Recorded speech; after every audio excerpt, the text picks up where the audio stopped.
नमस्कार मित्रांनो, सर्वप्रथम तुम्ही यूट्यूब चॅनल व्हिजिट केली त्याबद्दल तुमचं मी मनापासून स्वागत करतो. बघा, मनोरमा इंडस्ट्रीबद्दल आपण ऑलरेडी डिस्कस केलेले आहे. आजही आपण डिस्कस करूयात. बघू शकतो स्टॉकची प्राईस जर बघितली तर ₹2034 आपल्याला एका स्टॉकची प्राईस दिसते.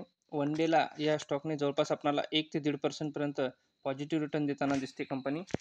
आणि एका महिन्याचा ओव्हर रिटर्न जर बघितलं तर 7%, 6 महिन्याचा जर बघितला तर 7% पर्यंत दिसतं. आणि मॅक्सचा जर विचार करूयात मित्रांनो, तर मार्केटला कंपनी लीड झाल्याला बरेच दिवस झालेले आहेत. म्हणजे 5 ऑक्टोबर 2018 म्हणजे 9, 19, 20, 21, 22, 23 5 वर्ष झालेली आहेत कंपनीला. आणि 5 वर्षामध्ये कंपनीनं एक 987% म्हणजे खूप चांगल्या पद्धतीचा रिस्पॉन्स देताना दिसते. आणि कंपनीनं एक वेळ अशी होती की बऱ्याच कमी दिवसामध्ये कंपनीनं चांगल्या पद्धतीचा रिटर्न मिळवून दिला होता. जवळपास 18 ते 21 बघू शकतो. 19, 20, 21 म्हणजे 3 वर्षामध्ये कंपनीनं 800, 850 पर्यंत मिळवून दिलं होतं. पण आपल्याला लक्षात येणं गरजेचं आहे की आपल्याला कुठलीही कंपनी आपल्याला एक वेळेस इथला जर रिटर्न जर दिले तर ती कंपनी डाऊनसुद्धा जाऊ शकते, हे लक्षात येणं गरजेचं आहे. म्हणजे आपण कुठल्याही कंपनीमध्ये इन्व्हेस्टमेंट करतो ना, तेव्हा आपल्या लक्षात येणं गरजेचं असते की आपल्याला कुठपर्यंत आपल्याला परत ही कंपनी डाऊन जाऊ शकते. बघू शकतो या कंपनीनं कमी दिवसामध्ये चांगला रिटर्न मिळवून दिला होता. तर आपण तिथूनही एक्झिट जर बघितलं तर जवळपास 50% पर्यंत ही कंपनी डाऊनसुद्धा गेलेली होती.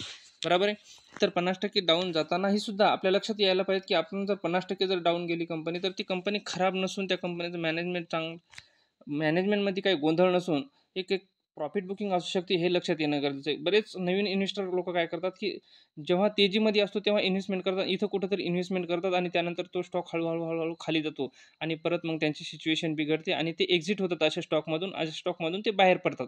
बरोबर आहे. पण बाहेर पडणं गरजेचं नाही आहे. कारण हे लक्षात येणं गरजेचं आहे, ज्या लोकांनी इथे इन्व्हेस्टमेंट केली अशा लोकांना फायदा झालेला आहे. बरोबर आहे. तर ते अशा ते इथं प्रॉफिट बुकिंग करतात. प्रॉफिट बुकिंग केल्याच्यानंतर चार्ट खाली येणारच, साहजिकच आहे. कंपनी खाली येणारच आहे, स्टॉक खाली येणारच आहे. तर मग हे लक्षात येणं गरजेचं आहे. आणि अशा वेळेस आपल्याला जर इथं जर आपण जर इन्व्हेस्टमेंट केली थोडी, तर आपल्याला खाली आल्याच्या नंतर आपल्याला आणखीन थोडीशी कॅपिटल ॲड करायची असती. पण कॅपिटल ॲड करताना आपल्या लक्षात येणं गरजेचं आहे की नेमकं कंपनीमध्ये काय प्रॉब्लेम आहे, काय फ्रॉड कंपनीमध्ये काय काय कामकाजमध्ये काय खराब आहे का, की इंटरनल प्रॉब्लेम आहे कंपनीचा, की एक्सटर्नल प्रॉब्लेम आहे, हे लक्षात येणं गरजेचं आहे आपल्याला. जर कंपनीमध्ये जर इंटरनल प्रॉब्लेम असेल तर आपण एक्झिट होणं एक साहजिक आहे. पण कंपनीमध्ये काहीच प्रॉब्लेम नाही, पूर्ण मार्केट गिरायलंय, एक्सटर्नल प्रॉब्लेम आहे. समजा सहजासहजी सगळं मार्केट गिरायलंय, सगळं मार्केट जर खाली पडत असेल, तर आपण अपॉर्च्युनिटी समजून अशा स्टॉकमध्ये आपल्याला इन्व्हेस्टमेंट करायची.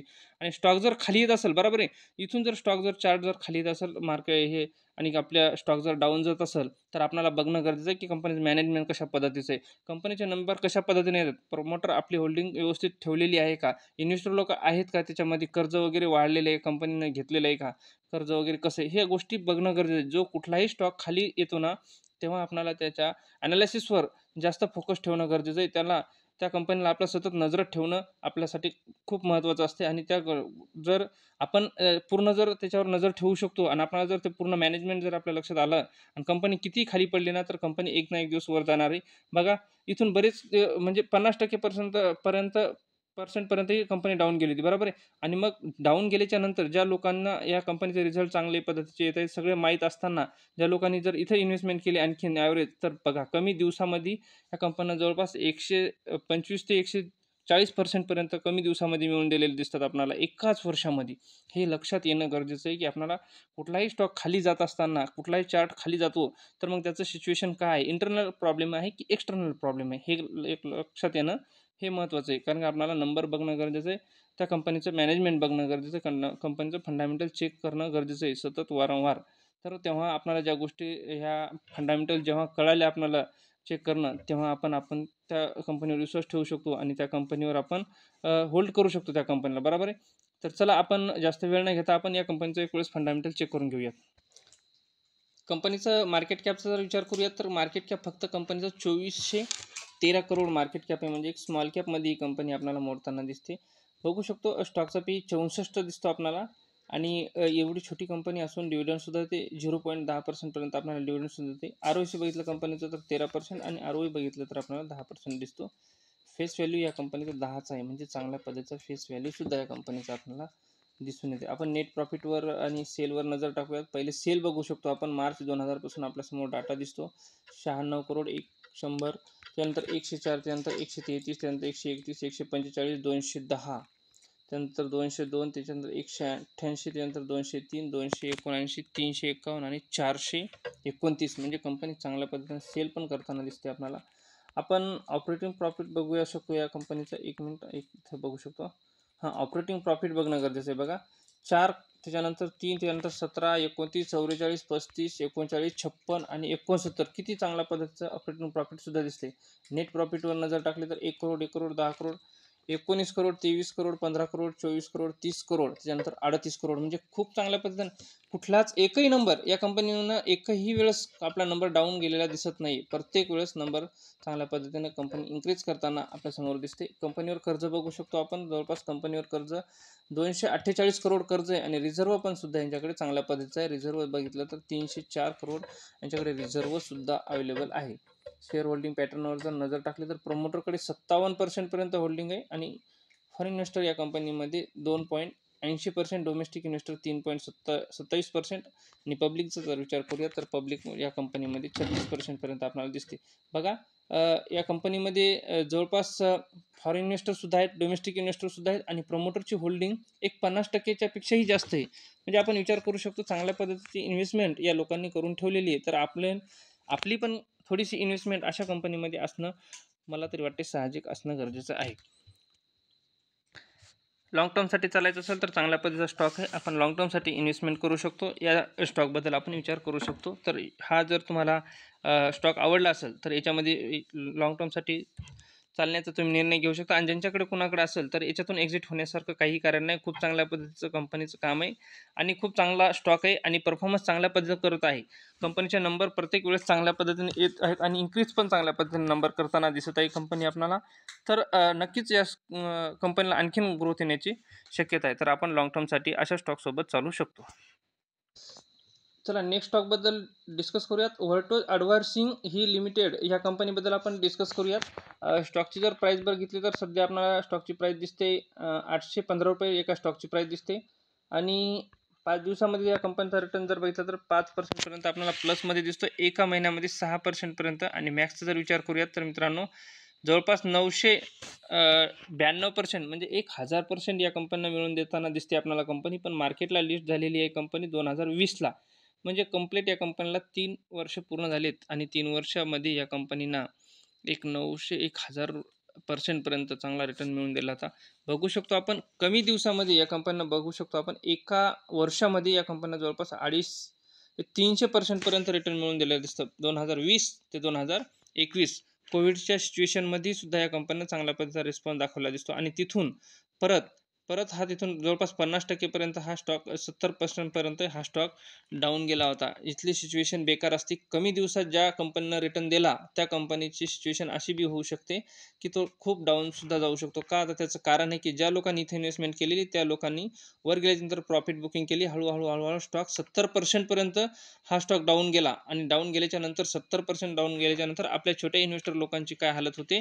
आपण अशा स्टॉकमधून एक्झिट होतो. पण अशा स्टॉकमधून एक्झिट न होता आपण अशा स्टॉकमध्ये जर होल्ड केलं तर बघू शकतो. जर अशा स्टॉकमध्ये जर आपण होल्ड केला आणि तिथून जर बघितलं तर आपल्याला कमी दिवसामध्ये 900% पर्यंत मिळून दिलेले आहेत. कधी? जून 2023 ते 24 म्हणजे एकाच वर्षामध्ये बघू शकतो आपण. फक्त एका वर्षामध्ये 900 ते 1000% पर्यंत ही सुद्धा या स्टॉकनं मिळून दिलेले आहे. ही छोट्या कंपनीचा एक पॉवर असतो आणि छोट्या कंपनीमध्ये एक हा दम असतो. ते आपल्याला लक्षात येणं गरजेचं आहे. कुठल्याही कंपनीमध्ये जर रिटर्न जर डाऊन जर गेला असेल चार्ट तर आपल्याला त्या डाऊन गेल्याच्या नंतर आपल्याला फक्त एवढंच बघणं गरजेचं आहे प्रॉब्लेम काय आहे, इंटरनल प्रॉब्लेम आहे की एक्सटर्नल प्रॉब्लेम आहे. बरोबर आहे. आणि अशा सिच्युएशनमध्ये पण या कंपनीचे नंबर चांगले येत होते. पण ते लक्षात येणं गरजेचं आहे की आपल्याला अशा वेळेस आपल्याला अशा स्टॉकमध्ये होल्ड करायचं आहे. अशा स्टॉकमध्ये आपल्याला दम धरून राहायचं आहे आणि नंतर आपल्याला कमी दिवसामध्ये चांगलं प्रॉफिटसुद्धा मिळू शकते. तर आपण या स्टॉकचं एक वेळेस फंडामेंटल चेक करून घेऊयात.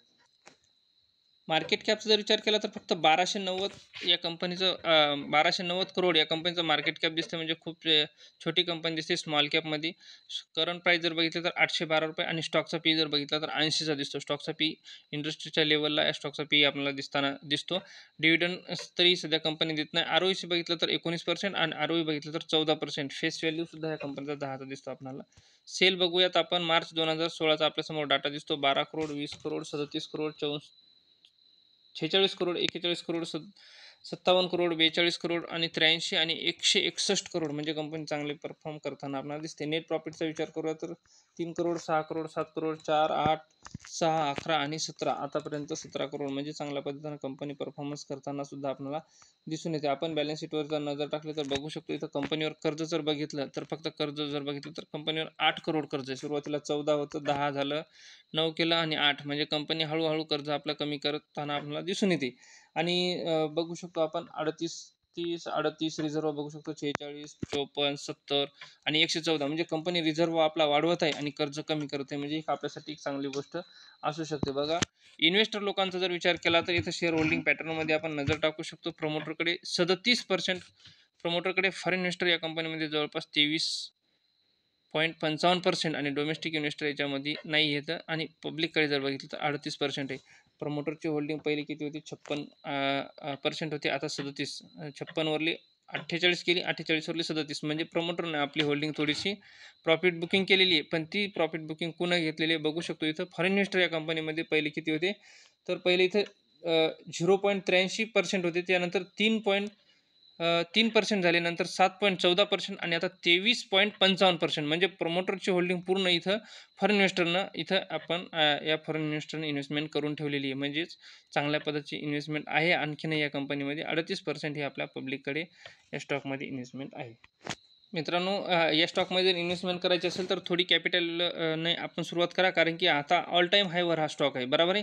तर इथून आणखीन या स्टॉकमध्ये क्रॅश होण्याची शक्यता असू शकते, कारण की 10, 20, 30, 50% पर्यंतही क्रॅश होऊ शकतो हा स्टॉक. पण तुम्हाला जर स्टॉक आवडला असेल तर स्टॉकमध्ये इन्व्हेस्टमेंट करताना फक्त आपल्याला थोडी क्वांटिटीने ॲड करायची. आपल्याला 1-2 क्वांटिटी जर आपण सुरुवातीला ॲड केली तरी चालते आपल्याला. आणि जास्त वेळ न लावता याच्यामध्ये थोडी कॅपिटल टाकून आपण अशा स्टॉकसोबत लाँग टर्मसाठी चालू शकतो. व्हिडिओ जर तुम्हाला आवडला असेल मित्रांनो, व्हिडिओला शेअर करा, लाईक करा. नवीन चॅनलला व्हिजिट कोणी केला असेल तर चॅनलला सबस्क्राईब करून घ्या. आपण नेक्स्ट व्हिडिओमध्ये भेटू. तोपर्यंत जय हिंद, जय महाराष्ट्र.